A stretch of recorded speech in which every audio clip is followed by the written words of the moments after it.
Salut à tous, ravi de vous retrouver dans cette toute nouvelle vidéo, la première de 2025. Et oui, vous le voyez, on est en hiver et on va faire aujourd'hui un test. On va faire un test de charge de 10 à 80%. Vous le voyez, je suis bien couvert, il fait à peine 2-3 degrés. La batterie est à 5% aujourd'hui. Donc l'idée, c'est de faire un test de 10 à 80%, voir le temps nécessaire pour remonter en énergie et en pourcentage la batterie de ce Škoda Enyaq 85. Alors on peut le dire, ce Škoda Enyaq 85 embarque la toute nouvelle plateforme MEB deuxième génération de chez Škoda, Volkswagen.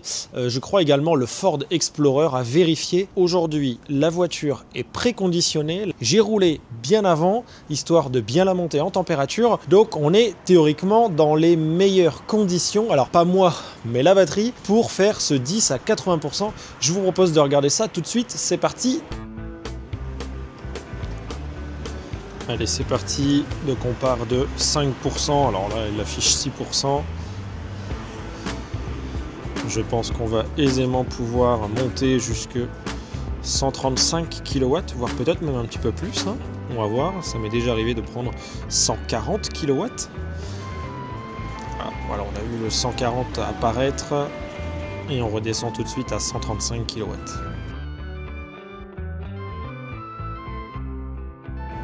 Allez, ça y est, en 1 minute 35, on est passé de 5 à 10%.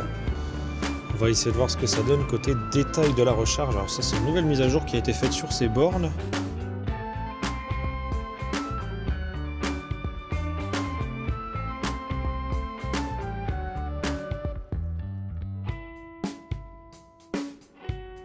On vient de franchir le cap des 20%, donc on a déjà récupéré 15% d'énergie en à peine 5 minutes. C'est très rapide.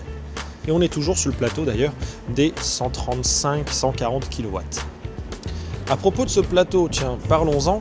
Alors, de mes expériences, de ce que j'ai pu voir avant de tourner cette vidéo, c'est que le Škoda Enyaq 85 tient sur un plateau, c'est-à-dire qu'on a des courbes de charge qui sont assez plates, assez rectilignes, ça tire un trait, c'est-à-dire qu'on va prendre ces 135-140 kW, on va les tenir jusqu'aux alentours des 30, 40, voire 45%. Alors en hiver, je n'ai pas encore assez de recul, mais c'est aussi l'objectif de cette vidéo, c'est de vous montrer ce que ça donne. Vous voyez, là pour l'instant on est sur un plateau.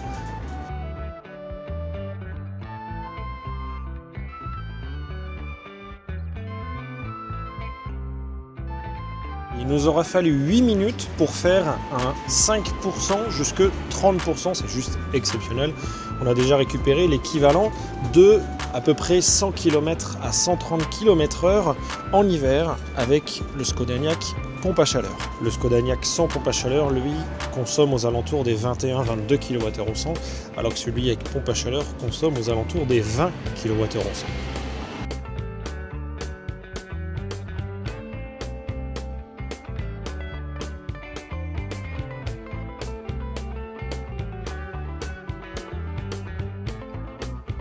Ça y est, on vient de franchir le cap des 40%, on est toujours à 130 kW de vitesse de charge et en seulement 12 minutes. Alors celui qui dit que c'est long de recharger un véhicule électrique en hiver, alors j'ai pas une techno en 800 volts, mais quand même. Alors ce qui est assez sympa sur cette nouvelle version et cette nouvelle interface, c'est qu'on a le temps de charge qui s'affiche tout en bas ici, donc à peu près à 13 minutes, et on a également le pourcentage. Alors je vous le rappelle, on a commencé à 6%, 41% maintenant, et on a une vitesse moyenne qui est tenue aux alentours des 133-134 kW. Alors c'est vraiment honorable de la part de Škoda de maintenir ces conditions par un seul petit degré. Il fait froid.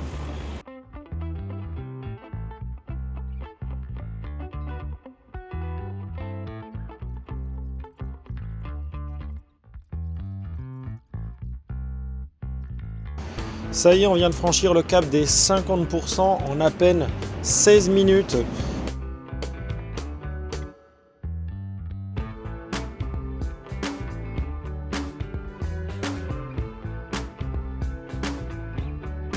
Allez, je vous fais juste un stop parce qu'on vient de franchir le cap des 41 kWh délivrés. C'est l'équivalent en hiver à 130 km/h de 180 à 200 km et ça on les a récupérés en à peine 19 minutes 30. Et on franchit juste maintenant bientôt le cap des 60% et on a toujours une courbe de charge qui tient, on a toujours une puissance qui est très honorable de 126 kW pour 60%.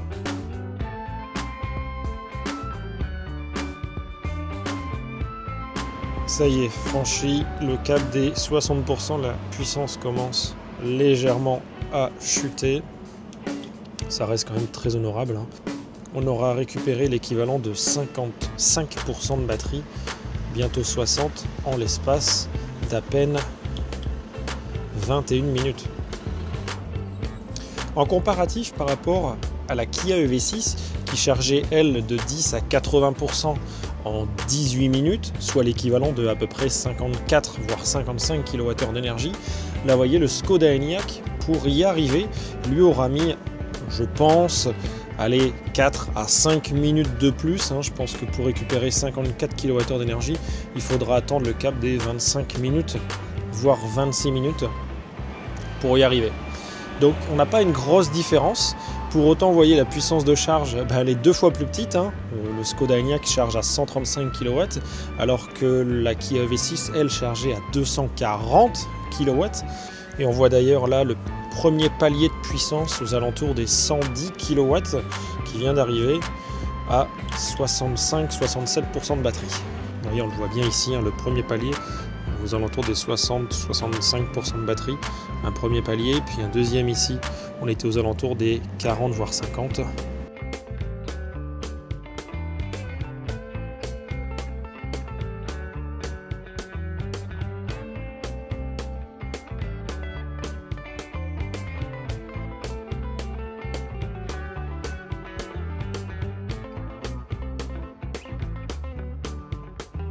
Allez, on va aller le chercher, ce dernier pourcent.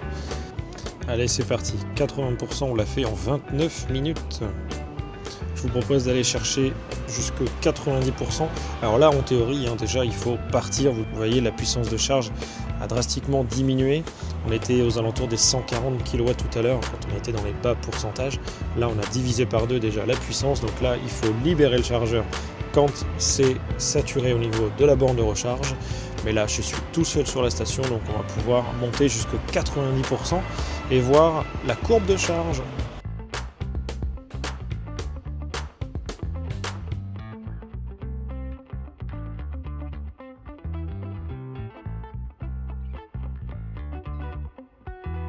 Allez, je vous propose qu'on s'arrête à 85% parce que là, ça commence vraiment à être très long, il fait très froid pour moi. On aura vu que la puissance a drastiquement chuté. Allez, on s'arrête à 85% et je vous fais la conclusion.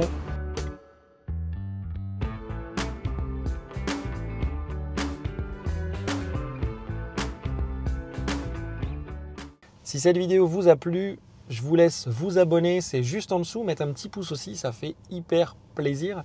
Est-ce que Skoda a réussi à tenir ses promesses? Le 10 à 80% s'est effectué en un petit peu moins de 27 minutes. Donc c'est vraiment très bien. On a récupéré à peu près 55 kWh d'énergie réelle dans le pack batterie. C'est ni plus ni moins que la même chose que la Kia EV6, sauf que la Kia EV6, le 10-80 en 18 minutes. Là, en à peine 27 minutes, 26-27 minutes. C'est vraiment très honorable, surtout pour un châssis en 400 volts. Et tenez-vous bien, le 5 à 80, on l'a fait lui en un tout petit peu moins de 29 minutes. Alors vous le voyez, je vous affiche maintenant la courbe de charge. En fait, on est sur un plateau, hein, contrairement à d'autres fabricants. Je pense notamment par exemple chez Tesla, où j'ai mes parents qui ont un Tesla Model Y 2023 et qui lui n'a pas ces capacités de recharge là. On sait que on tape sur les 170 kg et après ça s'effondre. Je trouve quand même que c'est très honorable de la part de Skoda de proposer ce genre de temps de recharge par temps froid. Allez, à bientôt. Ciao, bye bye.